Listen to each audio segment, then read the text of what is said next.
Bueno, buenas tardes, buenos días a todas y todos. Vamos a dar inicio a esta mesa que se llama Despatriarcalizar la política, tensiones entre la paridad de género y la violencia machista. Esta mesa tiene como objetivo, como espíritu, poner en debate y discutir con las compañeras que están acá presentes sobre cuestiones que consideramos fundamentales para pensar el Estado, para pensar la política pública, para pensar la política y para pensar los procesos de desarrollo. Nos acompañan Laura Albain, investigadora del CONICET, docente de la Universidad de Buenos Aires, Karina Yumato, coordinadora del Observatorio Julieta Lanteri de Fundeco, y está llegando la diputada nacional Victoria Donda, que va a estar llegando en unos minutos, pero para dar inicio a la mesa y respetar que están todos presentes y poder cumplir con el horario de cierre de la actividad, vamos a empezar con las compañeras con sus presentaciones. Así que les agradecemos principalmente a las compañeras por estar acá y a todos ustedes por la atención. Se está transmitiendo el panel en vivo por el sistema de Flaxo virtual, por eso estamos con este micrófono que no funciona de micrófono. Sí, no se escucha. Pero por eso estamos, sí, vamos a hablar lo más fuerte posible. Muchas gracias. Para ver la presentación. Bueno, buenas tardes a todas, a todos y a todes. En principio quiero agradecer a Agustina Gradín por la invitación y por crear esta mesa, que es un espacio para visibilizar una problemática que, si bien es vieja, se está instalando en la agenda en nuestro país y a nivel mundial. Bueno, yo voy a hacer una presentación sobre esta problemática, la violencia política de género en América Latina. Y también quería, antes, además que agradecí a Agustina, quiero decir, aunque todavía no llegó la diputada, que para mí es un honor, un gran honor estar compartiendo este panel con ella. Bueno, entonces mi presentación se llama Violencia política de género en América Latina, avances y desafíos. Voy a hacer un pantallazo de qué es lo que está pasando en América Latina respecto a este problema. En principio quiero presentar el escenario de la participación política de las mujeres en la región, qué es lo que está pasando, ¿no es cierto? Por un lado vemos que hay dos dimensiones de desigualdad. Una desigualdad cuantitativa, que vemos que las mujeres, el promedio de mujeres en la Cámara Baja o única en toda la región es del 30,6%, o sea, todavía está lejos de alcanzar la paridad. Vemos que el promedio mundial es del 24,3%, o sea, es la segunda región del mundo con más participación política de las mujeres, digo, con presencia de mujeres en la Cámara, pero todavía estamos muy lejos de alcanzar, como les decía, el 50%. Ok. Claro, porque esto no... Bueno. No es tan sensible. Sí. Bueno. Y por otro lado tenemos una desigualdad cualitativa. O sea, ¿qué quiere decir? Que más allá que tenemos una igualdad formal a través de las leyes, las mujeres, y seguramente la diputada ahora va a contar su experiencia, sufren múltiples formas de discriminación y violencia en el ejercicio de sus derechos políticos, prácticas que obstruyen su ejercicio de la ciudadanía política en igualdad de condiciones que los varones. Entonces, ¿qué es lo que se está haciendo al momento ante este escenario? Es lo que vemos en los dos segundos cuadros. Por un lado, varios países de la región, ya son 8, avanzaron hacia la adopción de leyes de paridad.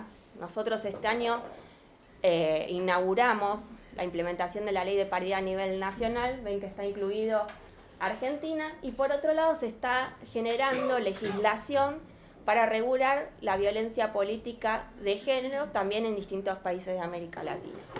Pero bueno, esto no es tan simple, ven que hay un escenario que es más bien desde el plano formal y que choca con lo que pasa efectivamente, o sea, esa igualdad que se plasma en las leyes no pasa en la realidad, ¿no? Ay, perdón.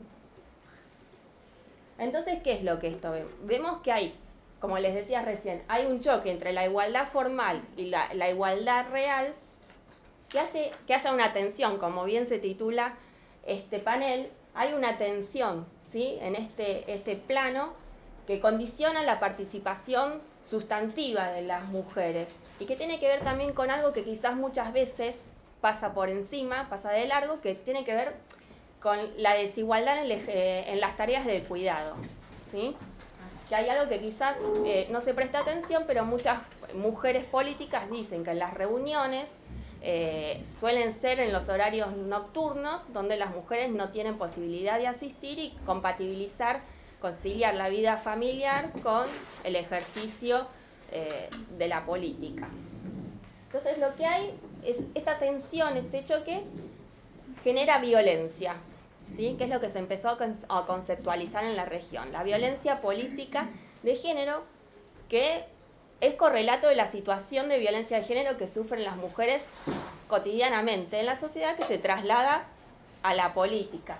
Rita Segato menciona que la violencia de género es una forma de disciplinamiento, y con la profesora Nelly Argenti nosotras dijimos que en la política es una forma de mantener el modo masculino de hacer política.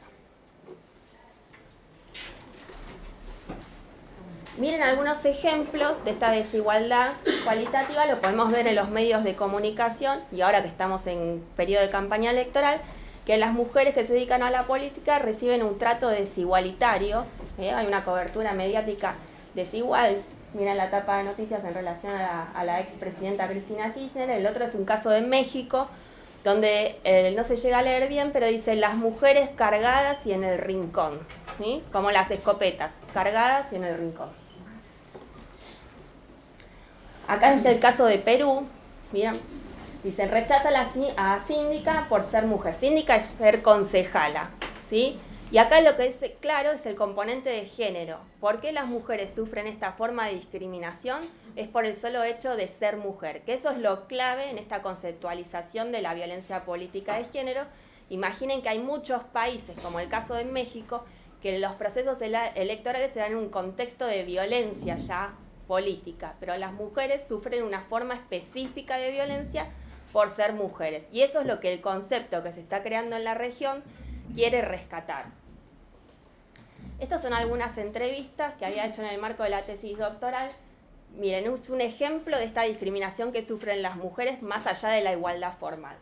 Dice, te ponemos a vos en el lugar 3, pero si llegas a entrar, renunciá porque en realidad queremos que entre el cuarto candidato, pero como está la ley de cupos, te tenemos que poner a vos. Este es un caso de Ecuador, de una concejala que dice, yo hice una denuncia por actos de irregularidades que se venían manejando en la municipalidad.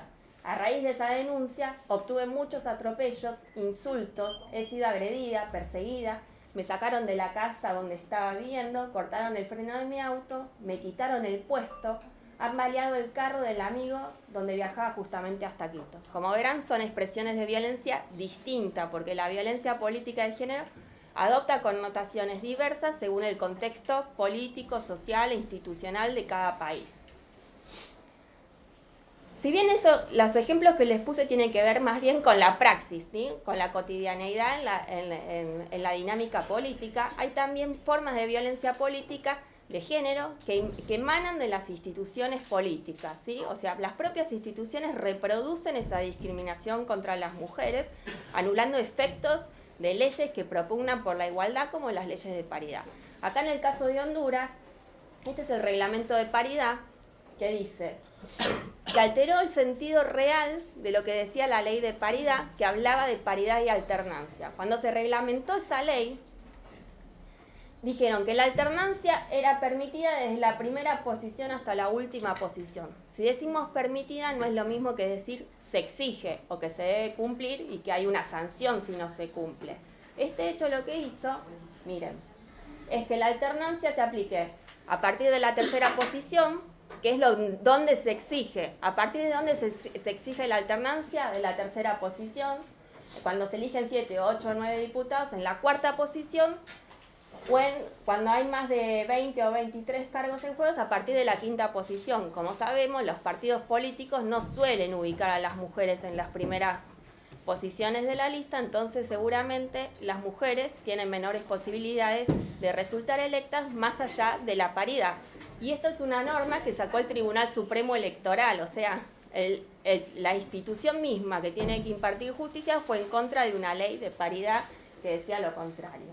Entonces lo que vemos es que hay dos niveles de violencia política de género, un nivel visible, porque ha habido asesinatos de mujeres en la región que tenían un fuerte compromiso con los derechos humanos y activismo, que se considera que la variable de género fue el motor impulsor de esos actos, como Juana Quispe en Bolivia, Berta Cáceres en Honduras, Mariel Franco en Brasil. Y también hay un nivel de violencia política institucionalizada, que es como el caso de Honduras, que se asocia al rol mismo de las instituciones que van contra el sentido de la igualdad o de la paridad, ¿sí? Entonces, hay que ver también cómo son las reglas formales e informales de las instituciones políticas. Entonces, ¿qué se ha hecho hasta ahora en la región? Miren, desde el 2007 hasta el 2017 verán que hay un extenso marco legal que se ha generado nuevo, que estableció una forma nueva, un nuevo paradigma de pensar la participación política de las mujeres, que instaló la paridad y la violencia política de género. O sea, se empezó a hablar de esta problemática de discriminación y falta de desigualdad y ejercicio de diversas formas de violencia que sufren las mujeres en la política, que hasta el momento siempre había sido naturalizada y había pasado por alto. Ahora no, se empezó a decir, ojo, para la paridad tenemos que transformar esta realidad cotidiana que sufren las mujeres, porque si no, nunca vamos a llegar a una paridad sustantiva más allá de lo real, de lo formal, digamos. Entonces, la Ley Interamericana sobre Violencia Política de Género, que es el avance, el marco de referencia en la región, conceptualiza de esta forma a la violencia política de género, que es cualquier acción, conducto o omisión realizada en forma directa o a través de terceros, que basada en su género cause daño o sufrimiento a una o varias mujeres y que tenga por objeto, por resultado, menoscabar o anular el reconocimiento, goce o ejercicio de sus derechos políticos. La violencia política contra las mujeres puede incluir, entre otras, violencia física, sexual, psicológica, moral, económica o simbólica. Entonces acá lo que estamos viendo es cómo se define la violencia política de género, quién la ejerce, contra quién se ejerce, con qué propósito, en qué ámbito, aunque acá no está dado, no está especificado, que esta ley hace referencia tanto al ámbito público como privado, y las manifestaciones de esa violencia política de género. El otro marco de referencia es el de Bolivia, que es el único país que adoptó al momento una ley específica para sancionar la violencia política de género, y ven en esta línea que es previa a la ley modelo interamericana, porque desde el 2012 dice, se establece dónde se denuncia la violencia política de género, cuáles son el tipo de faltas, las sanciones y los organismos que tienen competencia de acción. Si bien desde el marco legal es un buen diseño, ¿no?, en términos generales, esto no quiere decir que efectivamente se aplica, porque hay muchas dificultades, es lo que muestran los datos, porque todavía no se resuelven en forma adecuada los casos de violencia política de género en ese país. Entonces, lo que está habiendo hoy en día en América Latina es definir quién ejerce la violencia política, que este es un grave problema que hay y que obstruye la sanción de estos tipos de normas, porque ¿quién ejerce la violencia política de género generalmente? Los líderes de los partidos políticos, quienes detentan el poder, y sancionarlos es muy difícil. Porque hay que tener en cuenta que en Argentina es una realidad distinta a otros países, ¿sí? En otros países las matan, como el caso que les puse. En Bolivia me han contado que les cortaron las trenzas a mujeres, a la población indígena. Nosotros tenemos una realidad distinta, que es más bien una violencia... Sí, simbólica, psicológica. Claro, es la hostilidad, es la discriminación, pero en otros lados tiene otros niveles más altos, ¿no? Por otro lado, ¿dónde se ejerce? Se ejerce hasta dentro de la familia, cuando el hombre no le dice, no, vos tenés que votar a vos no podés participar de la campaña electoral, ahí es una forma de ejercer violencia política de género. Cuando, si bien se da en toda la dinámica política, en el momento del proceso electoral es cuando adquiere mayor relevancia, ¿sí? Porque es cuando están en juego los cargos políticos, y ahí ya la competencia en términos generales se acrecenta, y más aún en términos de género, y más aún cuando hay leyes de paridad que obligan a los partidos políticos a poner las mujeres, y que muchas veces no se ponen contentos de tener que poner a las mujeres por una ley. También cuáles son los factores que las promueven, que también hay reglas institucionales que pueden promover violencia política de género, como en el caso de Bolivia, que la ley de paridad dice que a un candidato titular mujer, a una candidata titular mujer, le corresponde un suplente varón. Entonces, ¿qué hacen los varones? las obligan a renunciar para que entren ellos. Entonces, ¿cuáles son los retos? Hay que definir una dinámica institucional de acción, o sea, ¿dónde se denuncia la violencia política de género? Porque no se trata solo de reconocer el problema, sino de poder resolverlo. Entonces, ¿cuáles son las vías de denuncia? ¿Cuáles son las sanciones? Esto hay una gran discusión, como les mencionaba antes, si tienen que ser administrativas, penales, también partidarias, al interior de la organización partidaria. La ley modelo hace referencia a diversos tipos de medidas sancionadoras, y un aspecto clave es que haya medidas de protección y reparación inmediata, porque muchas veces las mujeres sufren violencia política de género cuando son candidatas y no pueden esperar todo un proceso legal hasta que se restituya un derecho infringido en esa contienda electoral, porque ya está en condiciones que las dificulta para poder ganar la elección. Y entonces, en base a eso, se están diseñando 4 estrategias. Aprovechar los marcos normativos preexistentes, porque no estamos en el vacío respecto a la igualdad en el ejercicio de los derechos políticos de las mujeres, ni de la discriminación, ni de la violencia. El gran marco de referencia es la Convención de Belém do Pará, ¿sí? Que es el primer marco referido a la violencia de género. También la Convención sobre todas las formas de discriminación de la mujer. Y en base a eso, por ejemplo, en México se adoptó un protocolo contra la violencia política de género, porque todavía no se pudo aprobar una ley, más allá de que ya se presentaron 35 iniciativas, ¿sí?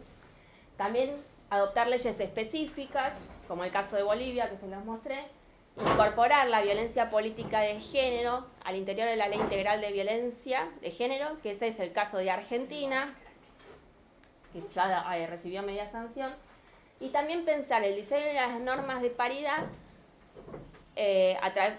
considerando ese contexto de desigualdad, o sea, generar a través de la ley mecanismos que aseguren la participación política de las mujeres, porque vemos que esto, más allá de los avances legales, preexisten estas prácticas de desigualdad. Entonces, para concluir, hay que tener en cuenta que el avance hacia la paridad, o sea, para lograr la paridad sustantiva, tiene que ser acompañado con políticas públicas contra la violencia política de género.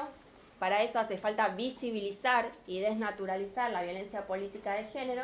Esto es a través de investigaciones, como han hecho desde Fundeco, de poder manifestar de qué se trata, cómo se expresa en cada caso particular, o sea, que se pueda medir, que haya indicadores, que son las recomendaciones que están dando los organismos internacionales, que piden que hayan indicadores.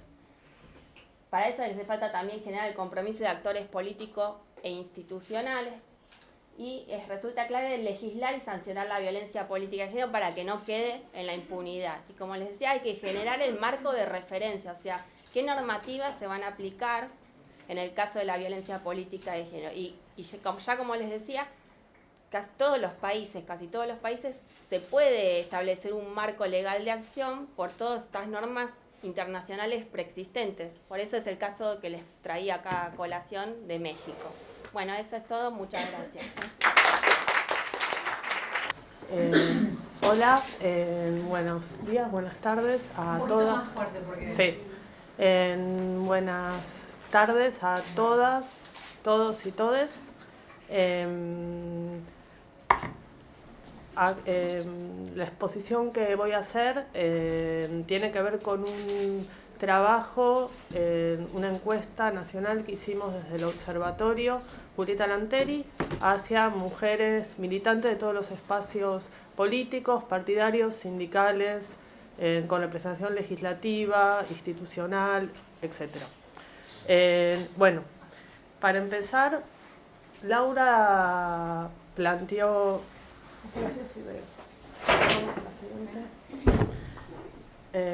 Laura planteó algunas de las cosas en cuanto a definiciones conceptuales que tienen que ver con la violencia machista en la política.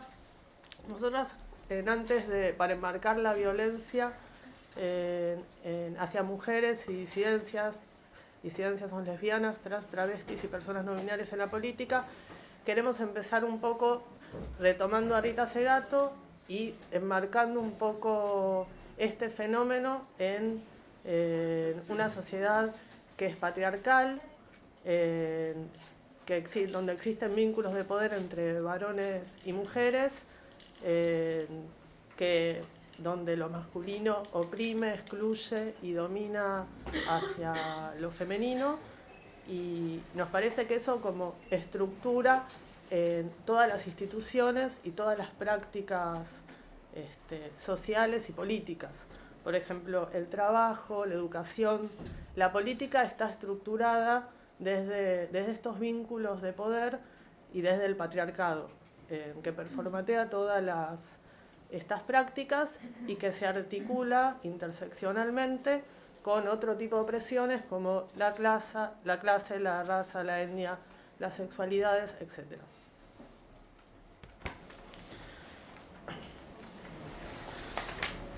Bueno, acá hay algo de lo que ya Laura planteó, lo que nosotros vemos, que la violencia contra las mujeres y disidencias en política expresa la disputa por la distribución de poder en las sociedades y que evidencia una distancia entre la igualdad formal que garantizan leyes normativas, que en Argentina incluso es bastante modelo y avanzada, con matrimonio igualitario, ley de identidad de género, tenemos una ley integral de violencia, la 26485 y demás, pero que las prácticas siguen persistiendo patrones de exclusión y se ve una gran distancia en eso.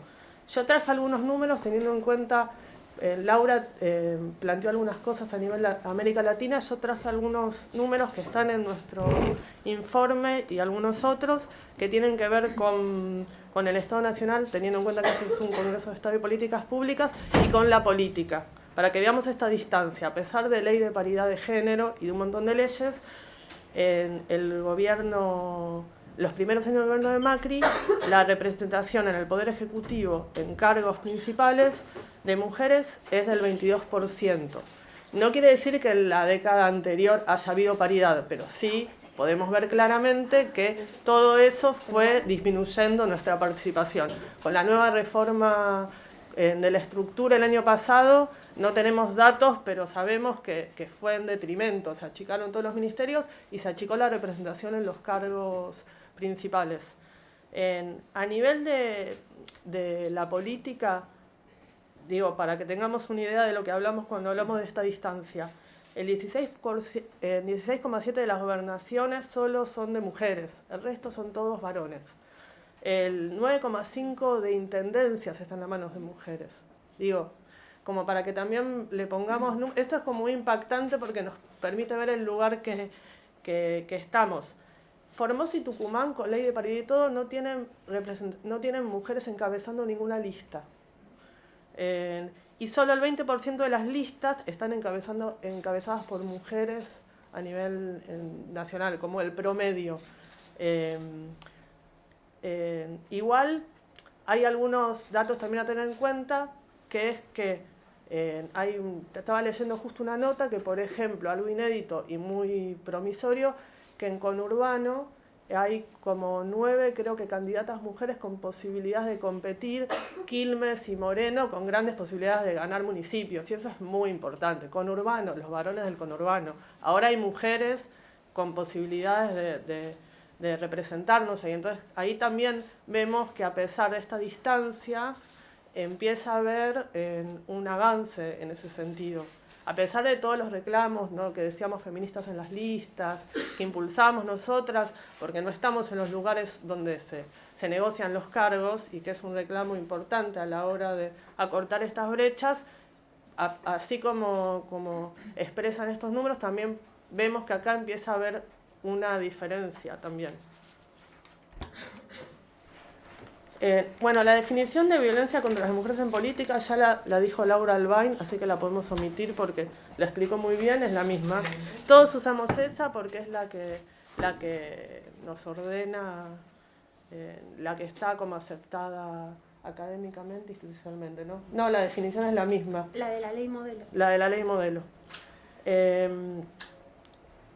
Bueno, nosotros cuando empezamos a hacer esta investigación, veníamos de una investigación cualitativa que se hizo en enero del 2018, que la dirigió mi compañera Agustina Gradín, que aparte es compañera del observatorio, entre las dos hacemos todo lo del observatorio, y ahí construimos algunos de los indicadores que después vamos a presentar, con los cuales tomamos para plantear las preguntas de la encuesta que hicimos.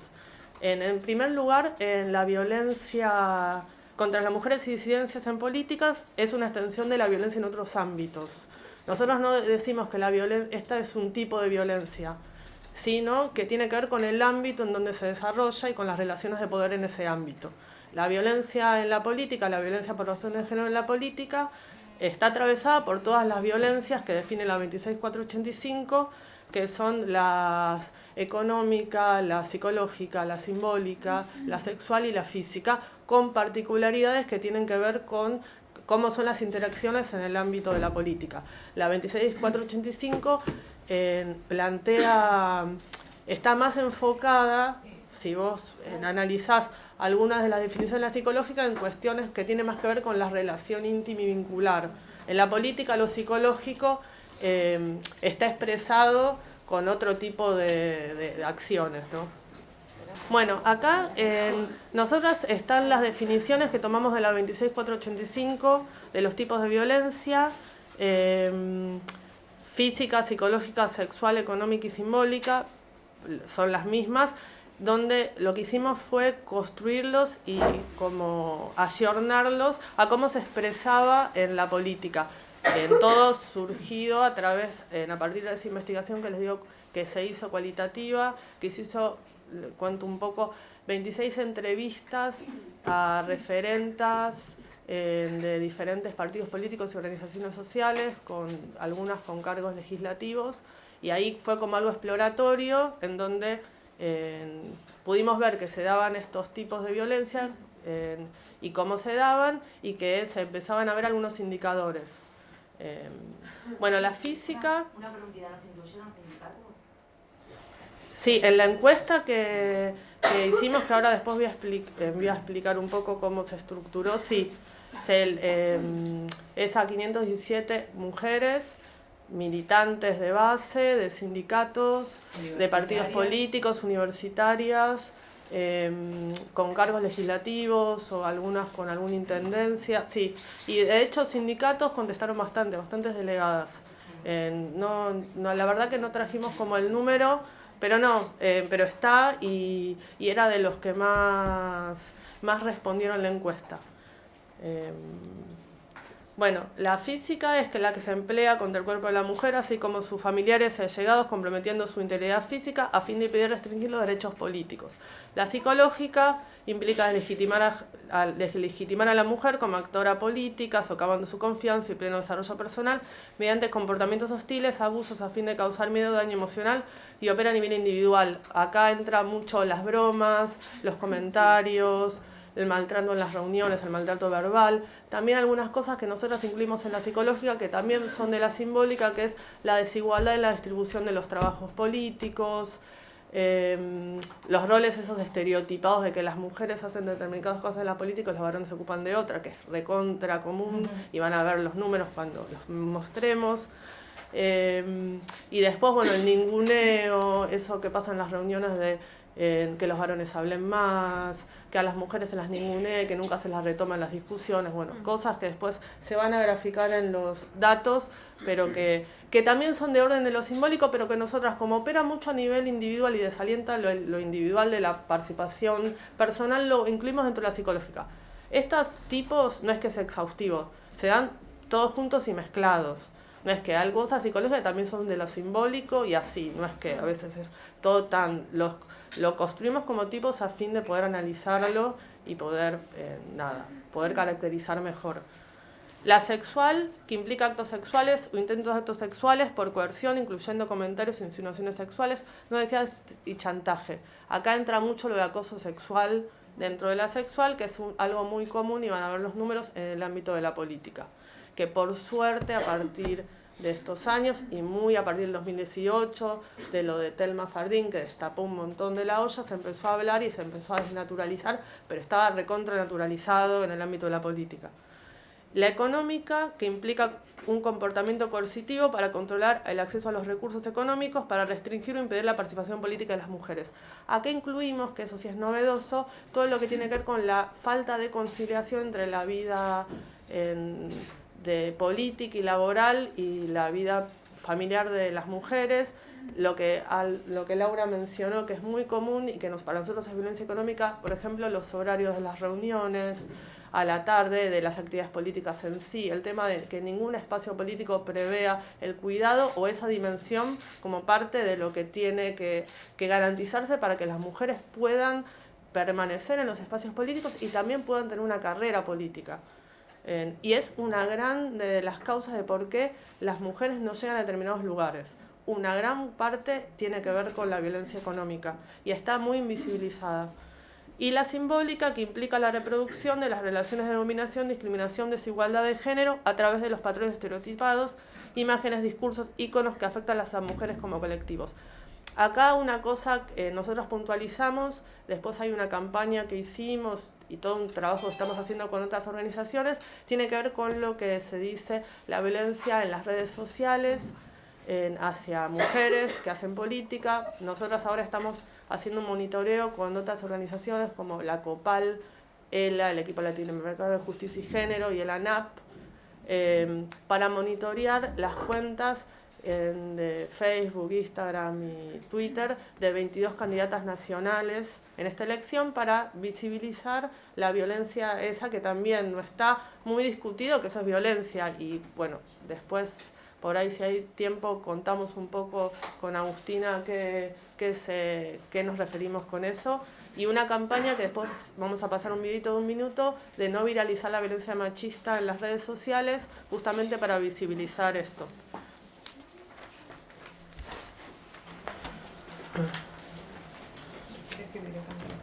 ¿Qué? Vamos, ¿no? Sí. ¿Estamos mal de tiempo? Sí. Los indicadores con los datos. Ah, sí. Después lo compartimos. Ahora vamos a mostrar los indicadores con los datos directamente, así vemos. Los aspectos metodológicos. Conto rápido, porque me están... Bueno, aspectos metodológicos, esto es cómo nos organizamos. La encuesta esta la hicimos con un cuestionario autoadministrado de Google entre octubre y noviembre del 2018, el año pasado. Una de los motivos es la falta de recursos para hacerlo de otra forma. La contestaron 517 mujeres de diversas pertenencias, muchas de sindical. Acá, bueno, está puesto, 47 preguntas que las hicimos en base a los indicadores, que son las manifestaciones concretas de los diferentes tipos de violencia, que los vamos a contar ahora con los datos. Después, si quieren, preguntan y contamos algo más de las especificaciones técnicas de la encuesta, de cómo eran las preguntas. Eran preguntas cerradas, algunas porque lo que queríamos era como la investigación que hicimos cualitativa de entrevistas, queríamos justamente profundizar eso y estandarizarlo para tener datos concretos de números, de cómo se expresaba eso. Así que las preguntas eran cerradas y algunas igual planteábamos que puedan contar su experiencia y los contextos para también enriquecerlo en el análisis con las experiencias de lo que le habían sucedido. ¿Principales hallazgos? Yo te sigo. ¿Vamos a seguir? Bueno, acá lo que nosotros hicimos fue poner todo junto.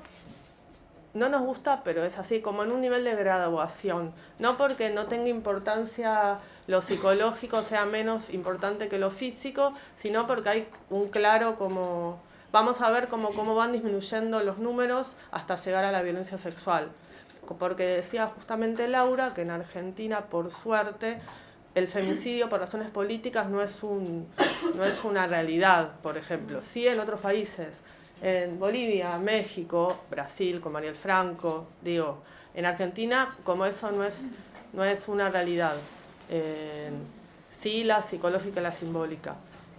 Igual los datos de violencia física, vamos a ver, hay algunos datos que igual, no por no ser tan altos, no dejan de ser impactantes si lo pensamos en cantidad de mujeres que lo padecieron. Bueno, principales hallazgos. Invisibilización de sus propuestas, opiniones, proyectos, 7 de cada 10. Eso decíamos como tiene que ver con los indicadores de violencia psicológica. Y lo que decíamos, por ejemplo, que contaban el ninguneo, saltar en un debate político, no retomar lo que dijera una compañera y sí retomar lo que dice siempre un varón. Eso es algo muy común en la práctica política, que todas me hacen así, pero a mí me ha pasado y a todas ustedes, y es como algo que es violencia psicológica también, es simbólica y es psicológica. Hasta en los grupos de chat. Hasta en los grupos de chat. En los grupos de chat de los sindicatos, cuando habla un varón, todos apoyan. Cuando habla una mujer, todos se apoyan. Bueno, después vamos a hablar como en las conclusiones, pero bueno, esta también es en construir en este tipo de datos, de ponerlo en palabras, porque son cosas que por ellas, o sea, lo que decimos, todo esto no es algo novedoso para todas nosotras, pero sí está bueno porque lo podemos ver sistematizado y lo podemos ver como algo generalizado y justamente nos sirve para ver qué prácticas podemos tener para que esas cosas no pasen, justamente. Distribución desigual del trabajo político, 9 de cada 10. O sea, partimos de una base que yo no dije, que es, de toda la encuesta de 517, 9 de cada 10 mujeres dijeron que en algún momento de su trayectoria política sufrieron algún tipo de violencia. De 517 mujeres, 9 de cada 10. El 90% de las mujeres que contestaron esa encuesta pudieron verse habiendo percibido violencia. Y eso es como el primer dato a tener en cuenta y muy impactante. De hecho, nosotras mismas las contestamos. Y la verdad que cuando uno le iba contestando se iba dando cuenta de todo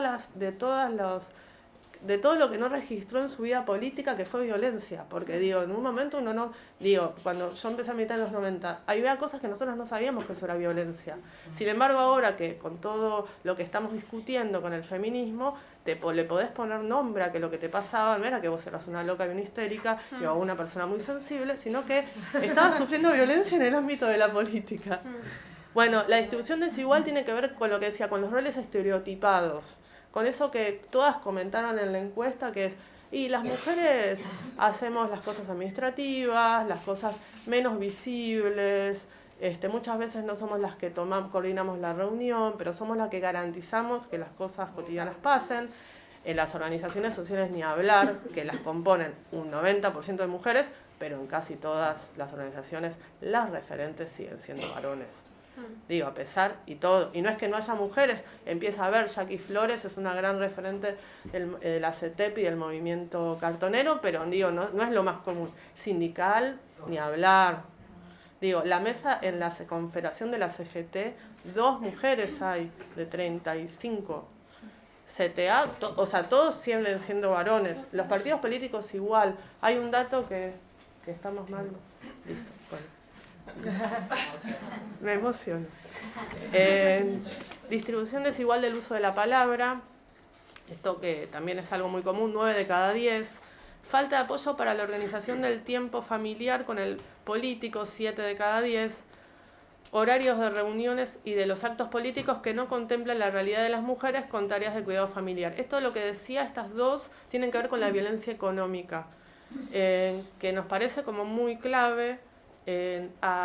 Digo, con estos datos es como para ir a discutir cómo podemos tener otras prácticas en las organizaciones políticas, sindicales, partidarias y demás, para que se empiece a ver esto como un tema, digo, plenario, en reunión, actividad, bueno, ¿cómo hacemos para que vayan todos los compañeros? ¿Qué hacemos? ¿Hacemos un lugar de cuidado? Digo, hay cosas que hay que discutir y que sigan sin discutirse como una posibilidad. Y así tenemos a las mujeres que cuando son madres empiezan a dejar de participar, o por ahí si tenían un cargo o algo, dejan de tenerlo. Digo, ocupan otro ese rol, que también me ha pasado con compañeras. Yo trabajo en el ex Ministerio de Trabajo con compañeras delegadas que me contaron que a pesar, cuando fueron madres dejaron de tener tareas de gremiales, por ejemplo, las reemplazaron los mismos compañeros. Bueno, falta de apoyo con recursos económicos para el desarrollo político, también violencia económica, 4 de cada 10. Utilizar propaganda política basada en discriminación de género, 2 de cada 10. Eso es violencia en el ámbito, violencia simbólica en el ámbito de la política. Utilización de la imagen personal como forma de menospreciar a la mujer, 4 de cada 10. Esto es muy clave, es violencia simbólica, por ejemplo, cómo vemos las mujeres políticas en las redes sociales, en los medios de comunicación, cómo se utiliza cuestiones, por ejemplo, no sé, la maternidad, o determinadas cosas para menospreciarlos, para poner en discusión su... Nada, digo, solo a las mujeres que hacen política, o a las mujeres en general se le preguntan sobre cómo hace con los hijos, con la maternidad y demás, a los varones no. Es como que ese aspecto no es algo a preguntar o a cuestionar, sí sobre si son mujeres o disidencias. Bromas hirientes basadas en género, 7 de cada 10. Comentarios misóginos, 7 de cada 10. Esto es violencia psicológica, violencia simbólica, lo que decían, no sé, cosas, nosotros lo preguntamos como, ¿sufriste bromas o dichos como anda a lavar los platos, las mujeres son todas putas? Y estos son los números de lo que nos contestaban, como que a pesar de todo siguen circulando esos discursos y sigue habiendo bromas totalmente sexistas en estos ámbitos, a pesar del momento que estamos viviendo, de la cuarta ola del feminismo. Maltrato en las redes sociales y medios de comunicación, 6 de cada 10. Este número que nos disparó la posibilidad de hacer una campaña específica. Vimos que después de un posteo las compañeras nos contaban que sufrían agresiones y acá hay algo también a plantear. Nosotros en la encuesta decimos quiénes son los que ejercen la violencia y la violencia simbólica, sobre todo la que está vinculada a las redes, es ejercida mayormente por desconocidos. Por personas, no por sus pares en general, digo, no es que no hay un porcentaje, pero la mayor parte son por desconocidos. Las otras violencias por conocidos, por pares y por superiores. Digo, la psicológica, la física, incluso, ¿no? Más que amenazas anónimas, son amenazas, te lo dicen en persona, digo. Eso también es un dato a tener en cuenta. Porque saber bien, conocer bien el fenómeno te permite pensar bien cuáles son las prácticas. Nosotros por 6 de cada 10 y por ese tipo de violencia, ahora hicimos esta campaña que es no viralizar la violencia machista, donde hacemos foco es que el compromiso de todas las personas para no compartir determinadas cosas, porque son los que ejercen la violencia. Los que hacen comentarios negativos o comparten cosas en las redes donde se está agrediendo a una mujer candidata. Bueno, desprecio frente a sus opiniones, 8 de cada 10, ridiculizar, 9 de cada 10, no ser convocada a reuniones, actividades, 9 de cada 10, retención de información, 8 de cada 10. Las informaciones o las no convocadas son a reuniones que todas tienen que ver con cuestiones de estrategia política y de negociación, eso nos contaron. Como que sí sigue habiendo esto, no son las mujeres convocadas a reuniones sobre donde se hace la política, entre comillas, donde está todo más jerarquizado, donde se discuten cargos, donde se ven estrategias. Esas son las reuniones, o esa es la información de lo que las mujeres no disponen. Difundir información personal para dañar su imagen, 9 de cada 10, dañar sus materiales de campaña y sabotear sus actividades, 5 de cada 10, agresiones verbales, 5 de cada 10, la mitad sufrió agresiones verbales. Insultos, gritos, esos son el tipo de agresiones que sufrieron. Digo, la mitad de las mujeres de 517 las han gritado, las han insultado en reuniones, que es algo también bastante naturalizado. A todas nos ha pasado alguna vez y nunca nadie pensó que esto era violencia en el ámbito de la política. Impedir asistencia y el uso de palabras en reuniones, debates políticos, 4 de cada 10. Esto nosotros lo planteamos como violencia física, porque tiene que ver con algo que tiene que ver ya del orden de lo físico, con algo como de amenaza. Acoso y hostigamiento sexual, 7 de cada 10. El 70% de las mujeres de 517 fue alguna vez acosada y hostigada sexualmente. Este dato también como... Y cuando decimos acosada sexualmente nos referimos a tratos especiales con las mujeres, ¿no? Sí, al exceso del roce, al exceso del cariño. Contacto visual exagerado, abrazos. Claro. No es estrictamente el acoso sexual en términos de te quiero... ¿no? Claro. Pero que tiene que ver con un trato sexualizado sobre las compañeras mujeres, digamos, ¿no? O sea, es forma de vincularse con... Sí, eso nos contaban las compañeras. Chantaje sexual para poder acceder a lugares de poder, 1 de cada 10. Contacto físico no deseado, 3 de cada 10. Miedo a ser abusada, 1 de cada 10. O el 10% tuvo en algún momento miedo de ser abusada sexualmente en un ámbito político. Que digo, ahí en el tipo de violencia sexual, los lugares son desde reuniones, actividades, hasta fiestas, lugares no informales, hasta en la calle en el marco de una actividad política, eso también. Ahí como que se diluye el lugar, es como mucho más amplio. Amenazas físicas a su persona, 3 de cada 10. Y amenazas a familiares y amigos de cada 10. O sea, esto también es impactante, porque es verdad que no estamos como en México, Bolivia o Brasil en términos de violencia física, pero sí es, habla de una cantidad de mujeres importante, un porcentaje importante, y realmente yo acá no lo tengo a mano, pero ellas en estas preguntas, algunas cuentan sus experiencias, sobre todo en el interior, y les han tirado, no sé, han salido de una reunión álgida y les ha caído un cenicero de arriba.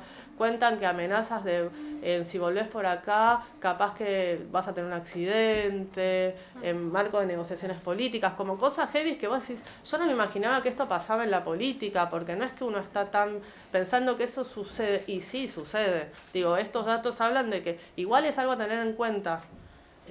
Por ahí acá en Cava, en nuestra forma de hacer política, hay cosas que no se expresan así, o por ahí sí, por ahí en un barrio sí, pero digo, en muchos lugares donde las mujeres, la situación de las mujeres es distinta, en donde no está tan acompañada en un montón de cosas, pasa mucho más.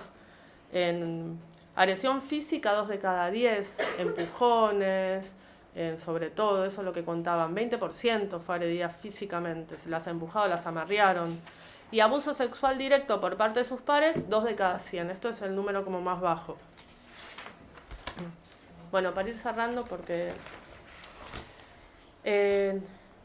a ver una de las cosas que planteábamos, el 90% de las mujeres que contestaron la encuesta sufrió algún tipo de esta violencia. Una de las primeras conclusiones que sacamos es que este es un fenómeno extendido y que es transversal a todos los espacios políticos y partidarios. Existe desde la derecha a la izquierda, en todos, no es que solo de uno es transversal, no importa el color político, obviamente, no es lo mismo las herramientas de género que tienen en Cambiemos, que por ahí en otro tipo de espacios donde son feministas populares o se plantean otras cosas, pero igual existe en todos lados, hasta en el lugar más progre, también sigue existiendo, porque es algo que está en la sociedad, porque es difícil, porque hay que hacer un cambio cultural y porque está muy enraizado, entonces es todo un proceso. Nosotros en la última parte del bloque de las encuestas preguntamos sobre si se denuncia, qué se hizo con la denuncia, si se conocen protocolos, y estos son los datos, porque sobre esto hay que trabajar, por eso lo ponemos en las conclusiones.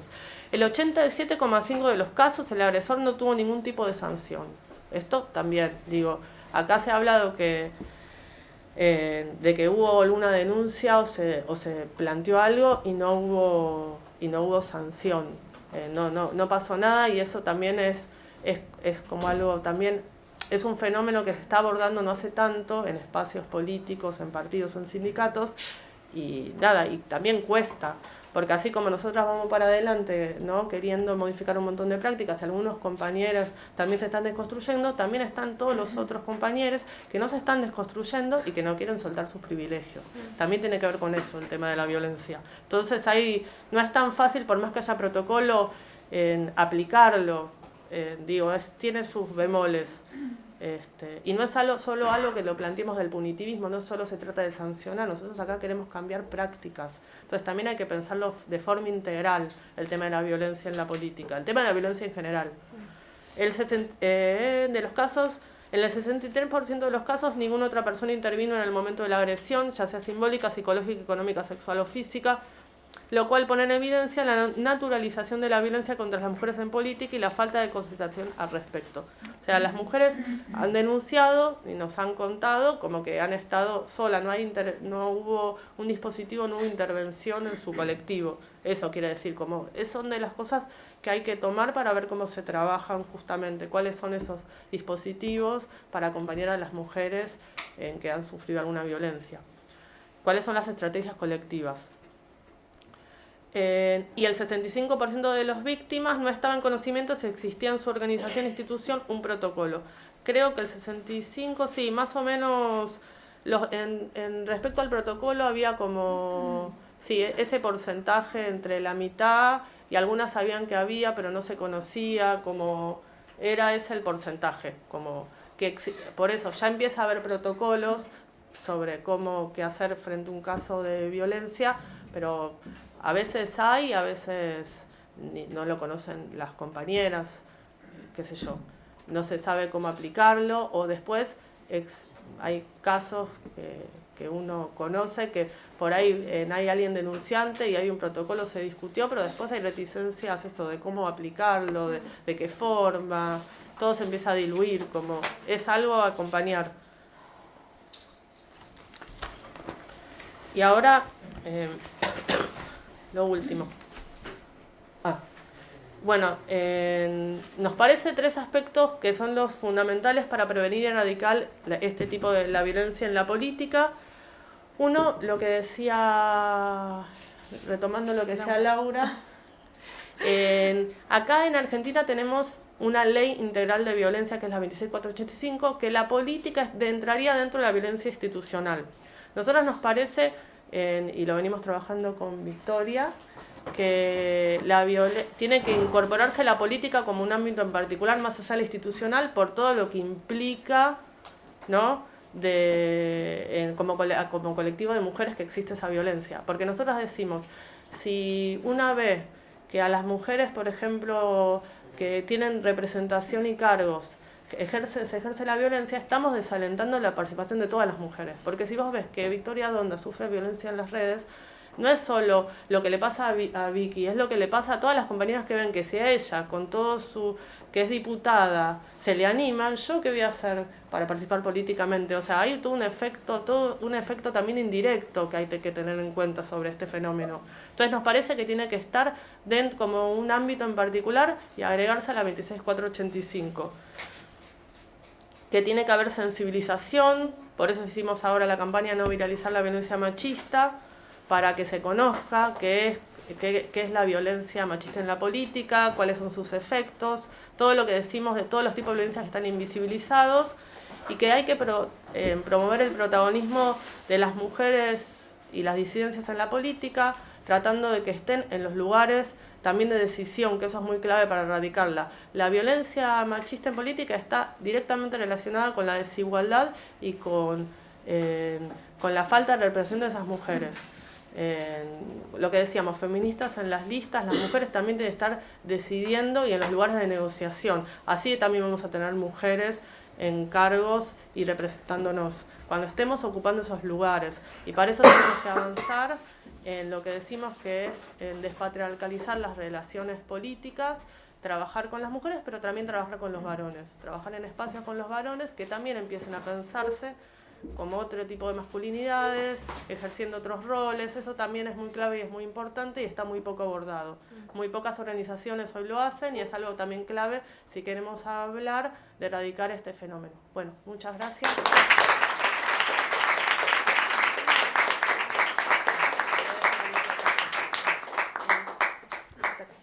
Muchas gracias, Cari. Le vamos a dar la palabra a la diputada Victoria Donda. Nos están transmitiendo en vivo, entonces el micrófono es lo que garantiza que el sonido salga. Buenísimo.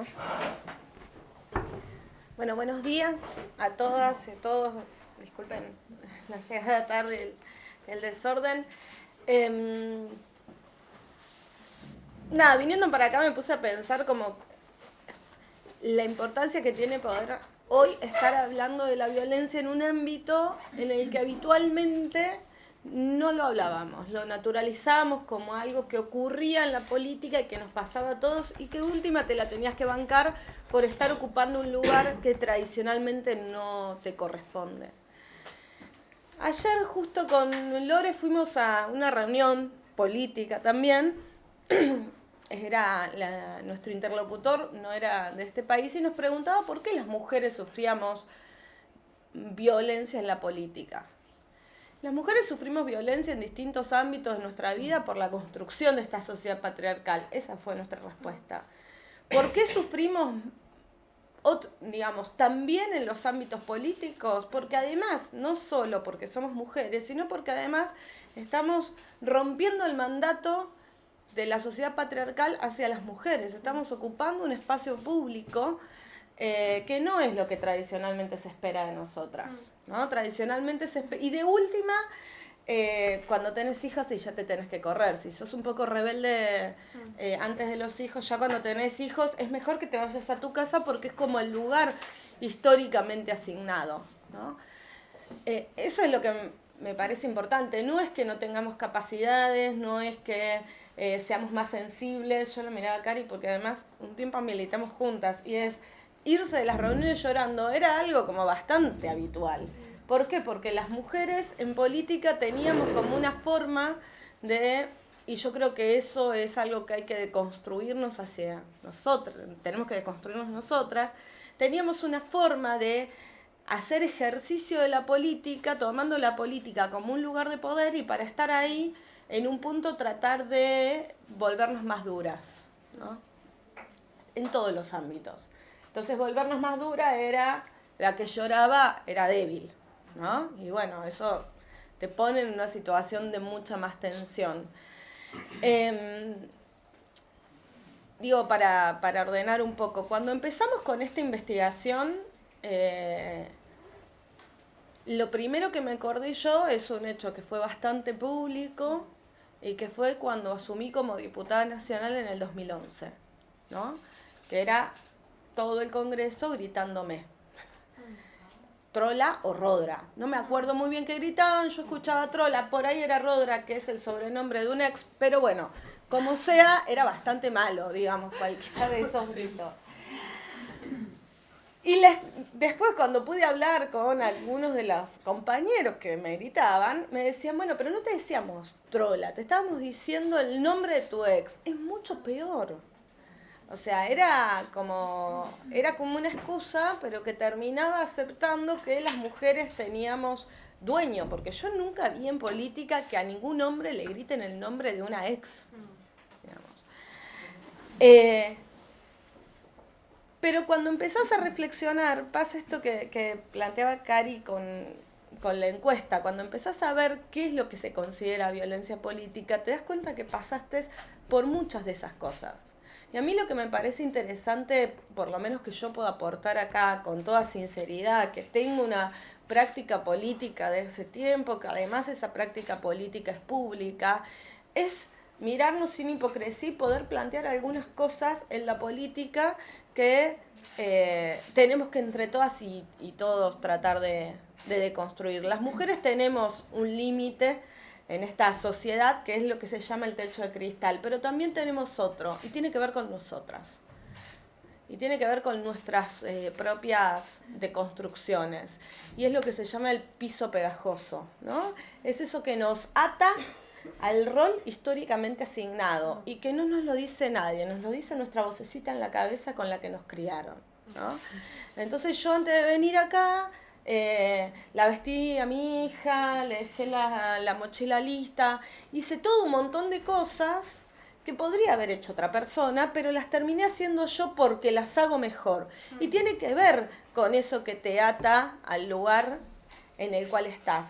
Pero no son solo las tareas domésticas, sino son las tareas de cuidado que tenés hacia adentro del propio partido.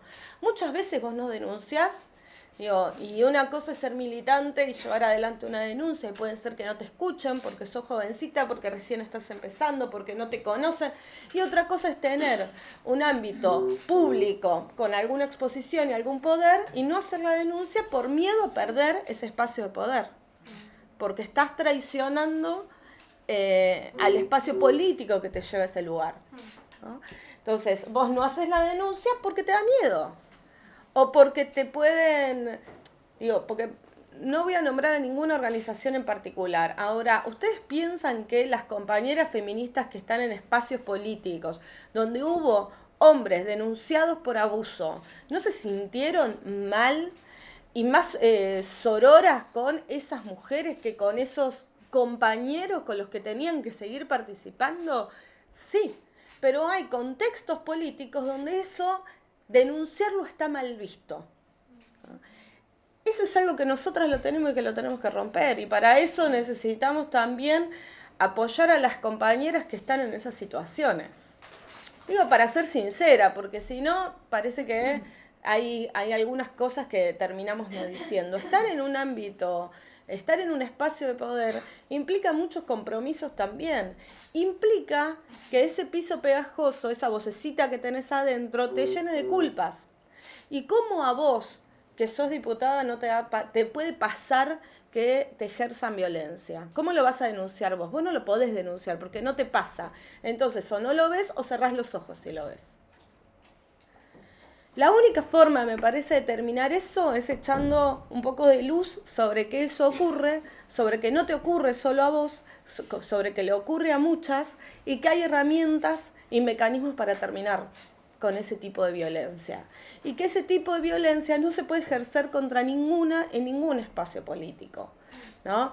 Digo, el reírnos cuando a Carrió le dicen la gorda o la loca es una posición política. La verdad es que para mí, o sea, está en mis antípodas, pero yo digo, a Negri no le digo gordo y no es un tipo que esté como en su mejor estado atlético.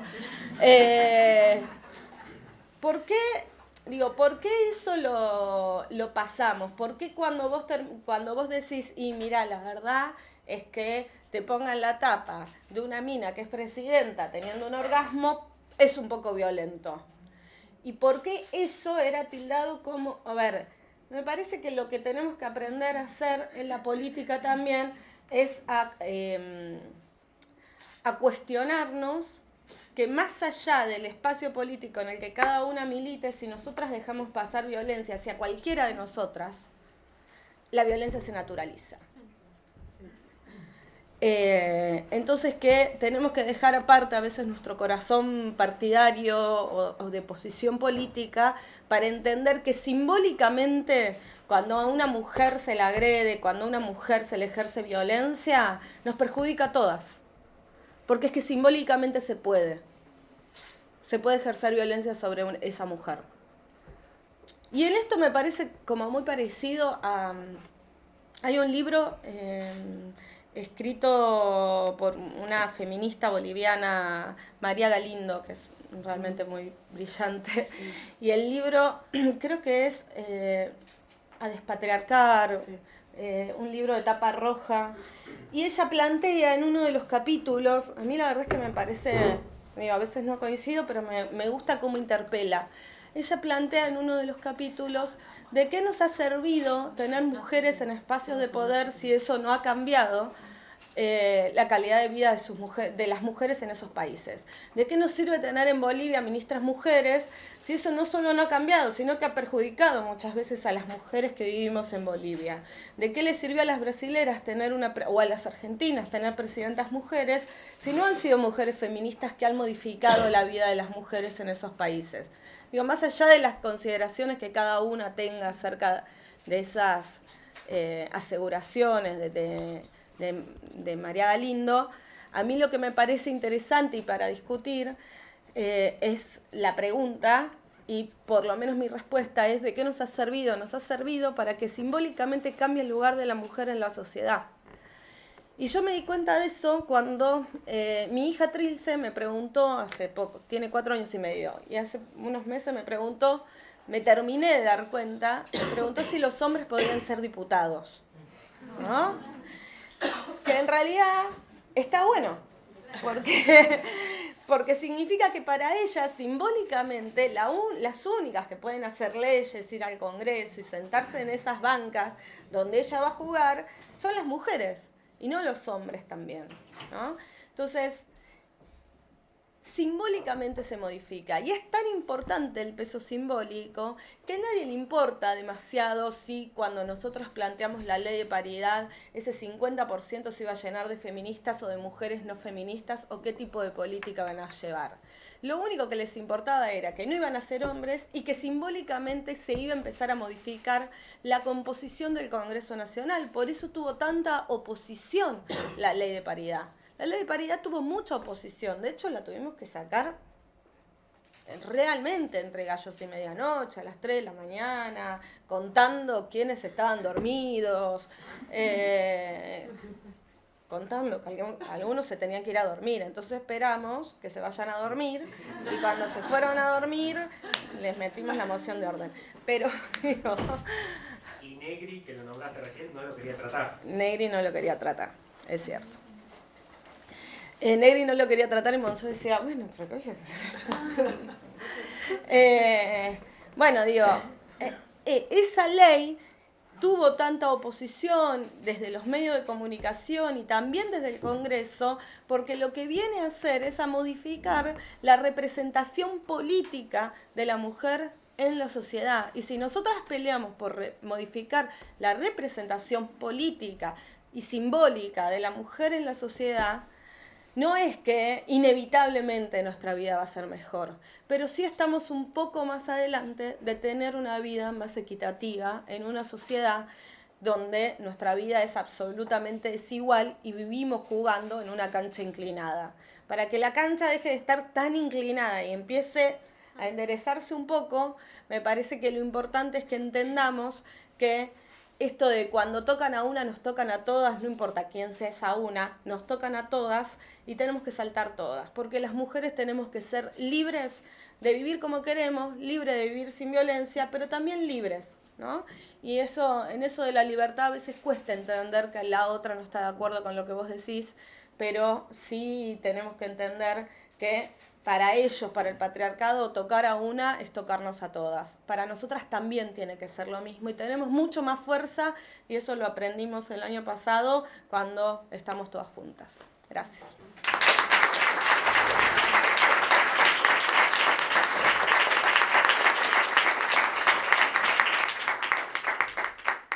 Bueno, muchas gracias Vicky, muchas gracias Cari, muchas gracias Lau.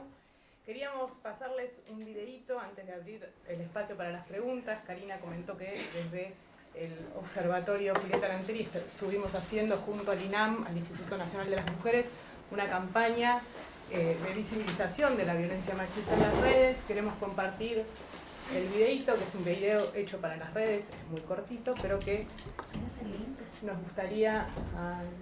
Que aparte se los podemos pasar y que lo pueden compartir. Le queríamos pedir a visualizar. Insultos. ¿Qué es la violencia machista en política? Insultos. La puesta en duda de sus capacidades. Amenazas. Infantilización. Alusiones estéticas a su cuerpo, género, sexualidad. Se considera siempre violencia machista, porque directa o indirectamente está desalentando la participación política de todas las mujeres y disidencias. Por eso en estas elecciones, decile no a la violencia machista. No difundas noticias falsas, no pongas me gusta, no participes en grupos de WhatsApp o compartas y comentes publicaciones en donde se discrimine, ofenda, insulte o desprestigie de alguna forma a una mujer candidata.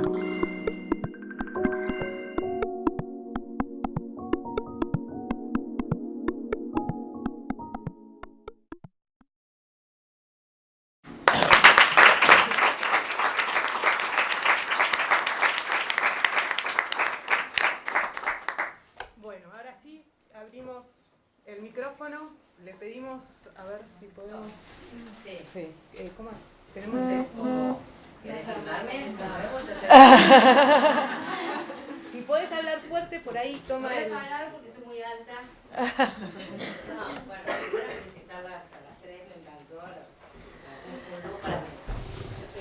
Pero en algunas reflexiones, bueno, yo soy gerontóloga, trabajo en el tema de envejecimiento, entonces quería hacer algunas reflexiones. el tema de género es muy similar, es una construcción social como el tema del envejecimiento, es una construcción social. Entonces, vos decías, Vicky, obviamente que la primera transgresión es con una misma. Ese piso pegadizo, hay una psicóloga, Liliana Misraki, la deben conocer, que habla de esto, que las mujeres primero tenemos que transgredirnos a nosotras mismas. Y que después vamos a poder, obviamente, hacer la transgresión cultural. Pero imaginemos esto, y lo traigo ahora por un ejemplo que voy a dar, que pasó hace poquito, con las mujeres mayores. O con el propio envejecimiento, donde la sociedad te dice que si haces algo contrario no servís. Si la sociedad te dice que ser viejo es ser inútil, como lo dice nuestra sociedad, hay parte de las personas mayores que creen que son inútiles. Y hacer algo diferente es muy difícil. Imaginemos las mujeres mayores, absolutamente mucho más. Ustedes saben que las mujeres mayores son las más discriminadas de todas las mujeres, ¿no? Más discriminadas porque se van sumando las discriminaciones. O sea, si vos vas sumando, si sos aborigen, si sos discapacitada, si sos pobre, todas, y cuando llegas a mujer vieja es el grupo más discriminado de todos. Entonces imaginémonos, por eso me parece importantísimo lo que vas a decir, porque las estrategias de empoderamiento femenino en la vejez son, pero como el oxígeno que respiramos. Nosotros trabajamos mucho el tema, cuando estábamos en la Dirección Nacional, el tema de mujeres y vejez, y logramos, gracias también a que tenían la jubilación, logramos porque eran situaciones de verdad patéticas que vivían, pero logramos que muchas mujeres a los 80 años se divorciaran, se pudieran divorciar de matrimonios de 50 años donde eran abusadas, maltratadas, ¿no? Y violadas. Entonces, me parece importante que cuando uno va mirando la temática de género, no se olviden de que están las mujeres viejas y que están muy solas y muy discriminadas. Y por otro lado, tuvimos hace poco, cuando se armó la marcha del sábado a favor de Macri, si vieron en las redes, insultaron muchos a los viejos y sobre todo insultaron mucho a las viejas, diciendo que eran viejas de mierda. Y eso no es así, les doy un dato. Las personas mayores votaron más a Macri si en un 10% nada más. O sea, no es el 100% de los viejos que votan Macri. Ahora, mi hipótesis también es esas personas que votan a políticas conservadoras a los 70, también lo votaban a los 30. Pues nosotros no somos un país, no somos Cuba, no somos un país súper revolucionario. Ha habido gente conservadora en todas las etapas de la vida. Entonces, depositar solamente la idea conservadora en la vejez, a mi criterio, obviamente, es un error. Porque tenemos un montón del Frente de Personas Mayores, un montón de movimientos, ¿no?, revolucionarios y progresistas que defienden los derechos de las personas mayores. Y por otro lado, no olvidarse de que las mujeres mayores son sujetos de derechos humanos.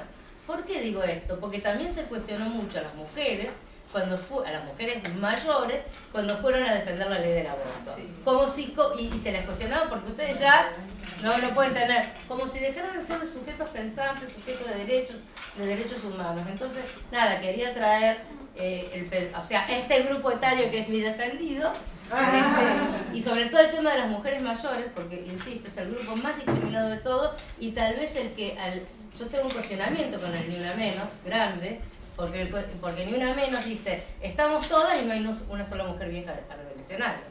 Digo, primera cuestión, o sea que todas no estamos, ¿no?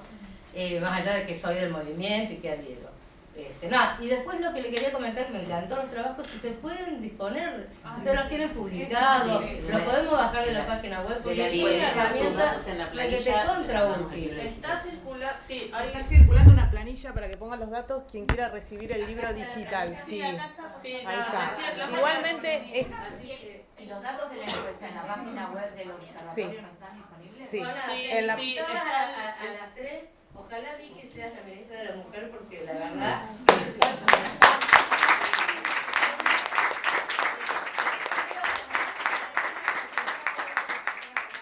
Y además yo sé que vos siempre hablas de la vejez, y eso a mí me tenés a poco. ¿Hay una compañera ahí que quiere hablar? Yo quería consultarles si las estadísticas también se habían trabajado sobre el resto de las provincias. Nosotros somos de Río Negro y siempre pasa de que, bueno, nos ha pasado también inclusive en otras charlas que tuvimos en estos días que la situación que se vive por ahí en el resto de las provincias suele ser bastante diferente a la que se vive en Capital, ni hablar en pueblos, bueno, nosotros tenemos la línea sur y hablar en los pueblos de la línea sur el tema de la militancia, que por ahí a veces está esta cuestión de decir, bueno, militás en una agrupación y si sufrís algún hecho de violencia y denunciarlo a veces no es tan fácil cuando vivís en un lugar muy chico. Nosotros no vivimos en un lugar chico, vivimos en la ciudad. De hecho, la diputada María Emilia Soria es de nuestra ciudad, ahora es futura intendenta electa, pero se da en nuestra provincia de que hay lugares muy chiquitos donde para las chicas denunciar ciertas situaciones es un riesgo bastante grande y implica directamente, ya está, lo denunciás, te vas del partido porque no te queda otra, no tenés futuro. Y quería saber si esas estadísticas se habían trabajado en el resto de las provincias o... Sí, la encuesta esta de las 510 mujeres es nacional, una cosa que por ahí no lo especifiqué bien, así como hay diversos espacios sindical, partidario y demás que hasta ahí llega. Que contestaron. Esperen que se me desconectó. También es a nivel nacional, contestaron de Cava, Buenos Aires y trabajamos en que tuviera una representatividad federal. Así que, o sea, en proporción a la cantidad de la población, no tenemos los datos, pero sí contestaron, tienen una representación en todo el país, hasta donde pudimos llegar. A su vez, se replicaron en algunas provincias, ¿no? En Córdoba se hizo un caso testigo, una réplica específica para la provincia, para la ciudad de Río Cuarto. Fue una experiencia muy interesante porque hay una riqueza de la experiencia específica de cada una de las provincias y de localidades que a nivel general, en una muestra tan grande, por ahí no se toma, digamos, no se logra visualizar. Claro. Pero sí, efectivamente, el instrumento es un instrumento que construimos nosotras y que tiene como uno de sus objetivos seguir replicándolo en otros niveles, ¿no?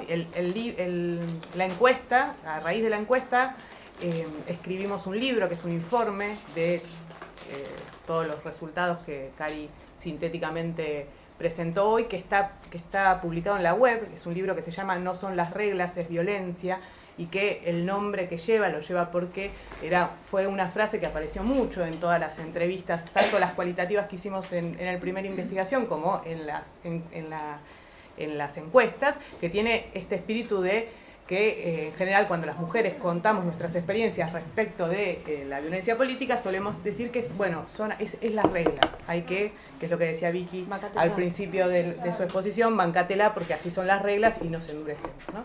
Nuestra idea de ponerle como título No son las reglas, es violencia, es justamente empezar a desnaturalizar las situaciones de violencia que vivimos cuando las mujeres y disidencias queremos participar de la política. Hay una consulta de una compañera que está online. Sí, la voy a leer.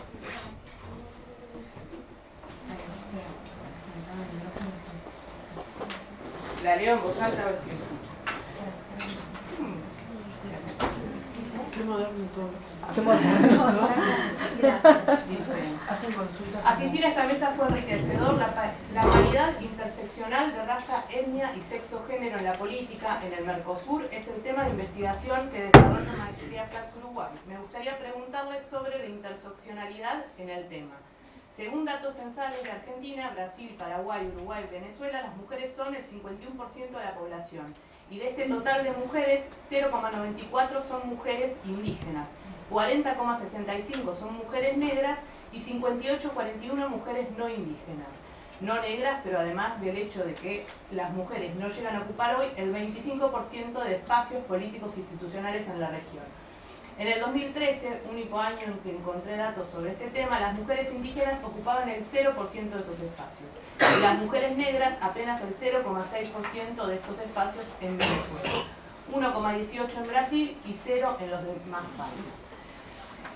Respecto a estos marcadores sociales como orientación sexual, identidad de género, discapacidad y otros, no están disponibles indicadores desagregados y cruzados con el género, ni datos en poblaciones ni en ocupación de espacios políticos institucionales. Sabemos que entre las mujeres Los ejes de diferenciación social que atraviesan a las mujeres agudizan la desigualdad, lo que también genera más violencia incluso en la política. El caso de Marielle Franco en Brasil nos muestra eso, recordando un poco el tema de lo simbólico que es la representación política, como refiere la diputada. Me gustaría saber la opinión de los conferencistas sobre este aspecto. En síntesis, sobre cómo afecta la interseccionalidad en esta... Yo puedo hablar respecto a la paridad y la violencia política de género, no sé bien cuál es la pregunta en sí, pero las experiencias que se han dado, sí hay un correlato entre la paridad de género y la violencia política de género. Si bien no es una problemática nueva, porque a lo largo de la historia siempre las mujeres sufrieron formas de discriminación en el ejercicio de sus derechos políticos, como vimos en toda esta mesa, se empezó a conceptualizar. Y esto fue a la par de la paridad de género. Respecto a la interseccionalidad de la paridad de género y la violencia política de género, yo el caso que conozco es el caso de Bolivia, que si bien la ley de acoso y violencia política de género, a la que yo les mostré la tabla, que es la ley 243 que se aprobó en 2012, la única en el mundo, se da en un contexto de paridad que, si bien la primera vez que se implementó contempló los usos y costumbres de los pueblos originarios, es decir, que los usos y costumbres de los pueblos originarios primó sobre la paridad de género, o sea, primó sobre la democracia liberal, o sea, de lo que se reconoce a las mujeres sobre la democracia liberal. Se privilegió los derechos de los pueblos originarios, pero la segunda implementación de la ley de paridad fue a la inversa, o sea, los pueblos originarios se tuvieron que ajustar a lo que decía la paridad electoral, entonces fue en contra de los usos y costumbres de los pueblos originarios. Y en el caso de Bolivia, la Asamblea Nacional lo que tiene son 7 circunscripciones especiales que se reservan para los pueblos originarios. Y después hubo otra experiencia en Guatemala que se intentó combinar, adoptar una ley de paridad electoral que consideraba a las mujeres indígenas, pero bueno, que no avanzó. Pero igualmente en ese diseño electoral las mujeres indígenas salían en las menores posiciones. O sea, supongamos, si la paridad era, vamos a ser con mucha ilusión y decir que estaba mujer primera, el varón, y la tercera sería la mujer indígena. O sea, siempre las mujeres indígenas fueron consideradas en el diseño electoral en la peor posición, ¿sí? Esas son las experiencias que yo conozco respecto a esto de que se está dando en conjunto la paridad de género, la violencia política de género y la interseccionalidad, que suele ser un aspecto que está ausente en estas estrategias que se están dando en la región contra la violencia política de género.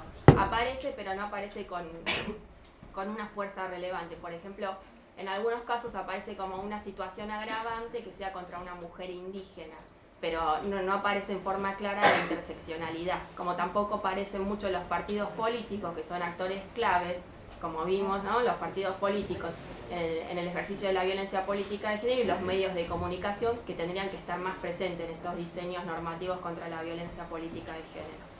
¿Las compañías quieren decir? Sí.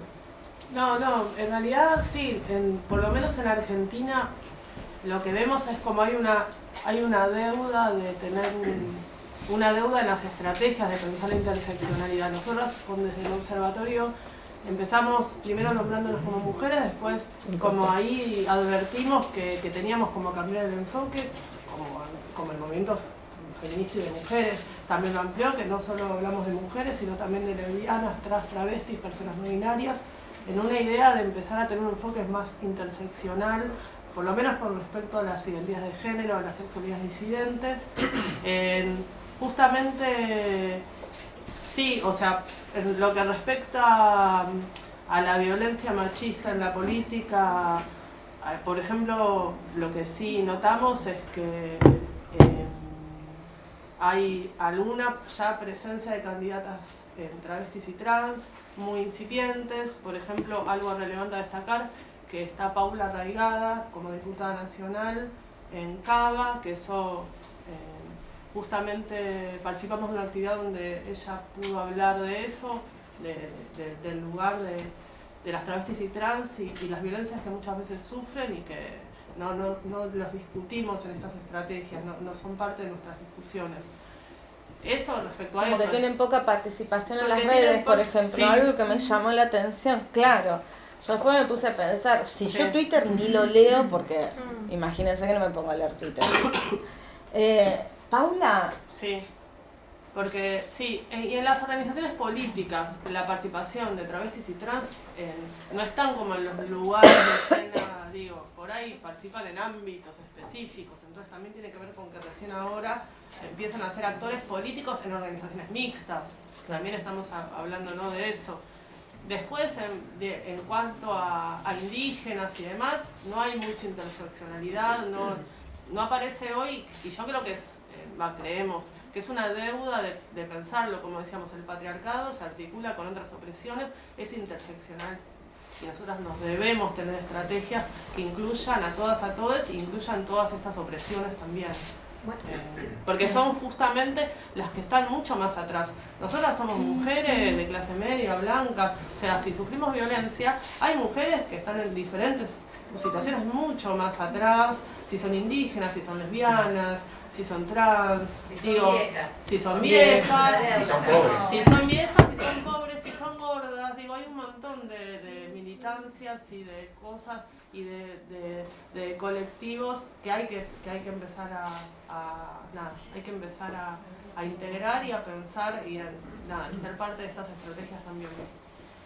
Respecto al etario que te interesa a vos, en las estrategias, en las leyes que se están discutiendo en América Latina contra la violencia política de género, se contempla como un agravante que sean contra mujeres mayores de 65 años.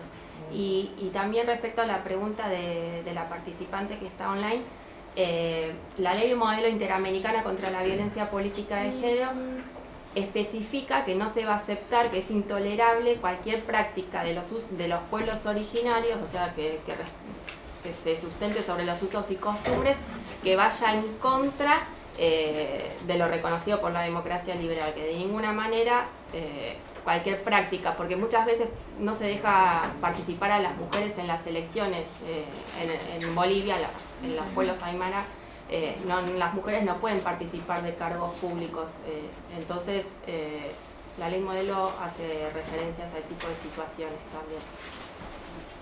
¿Alguna otra intervención? Bueno, sí, ¿ves? Yo soy delegada gremial, vengo de San Juan.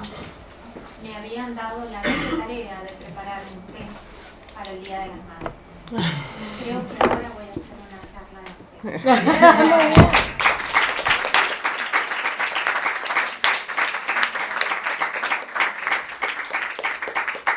Puede ser con un té también, porque con el frío que hace.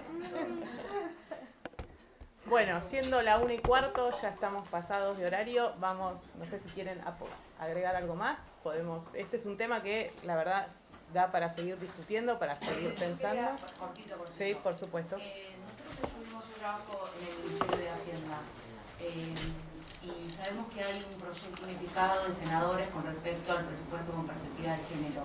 Quería saber si tenías, Vicky, alguna información al respecto. Nosotros estamos trabajando en ese tema y nos parece que es un tema, digamos, que puede generar una sororidad más allá de las pertenencias políticas y que verdaderamente es importante saber qué hace el Estado en términos de políticas de género, más allá, porque uno piensa en qué es las acciones del Instituto Nacional de la Mujer, y no es nada más eso, es la UH, como comentaban en el auditorio anterior, son las acciones que pueden hacer en términos de adultos mayores y muchas más cosas. Quería saber si estaba saltando.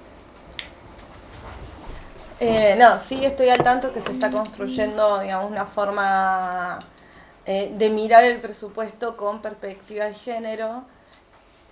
También es difícil, convengamos, en este contexto ponerse a mirar el presupuesto del año que viene, ni con perspectiva de género, ni con demasiada perspectiva de algo.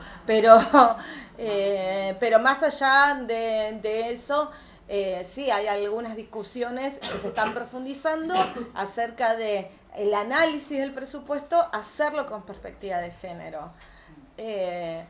No es el análisis que viene primando, digamos, ni es como la posición que viene... No, o sea, el punto es poder saber y generar una línea de base como para más allá del gobierno que sea, digo, si uno desconoce no puede monitorear, no puede nada. Exacto, sí, sí, sí. Hay Nosotras tenemos una iniciativa que estamos compartiendo con otras diputadas y algunos diputados también para tener algunos indicativos claros de cuándo un presupuesto tiene o no tiene perspectiva de género. Y un ejemplo que te doy es la política contra las adicciones, por ejemplo, ¿no? Donde se destina mucho más presupuesto a tratar el problema de las adicciones en hombres que en mujeres.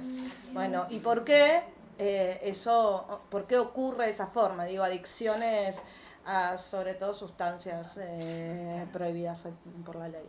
Digo, es una de las miradas que hay que tener y de los datos que hay que cruzar, no solo la UH, no solo la jubilación, no solo, digo, sino cada uno de los puntos, mirarlos desde una mirada, digo, no voy a hablar de perspectiva de género, desde una mirada feminista.